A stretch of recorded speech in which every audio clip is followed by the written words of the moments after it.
31 मार्च 1990 भारत सरकारनं डॉक्टर बाबासाहेब आंबेडकर यांना भारतरत्न हा सर्वोच्च किताब घोषित केला.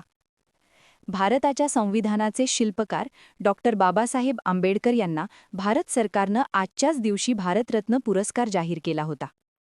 डॉक्टर बाबासाहेब आंबेडकर यांच्या महापरिनिर्वाणानंतर 33 वर्षांनी मरणोत्तर भारतरत्न पुरस्कार जाहीर करण्यात आला.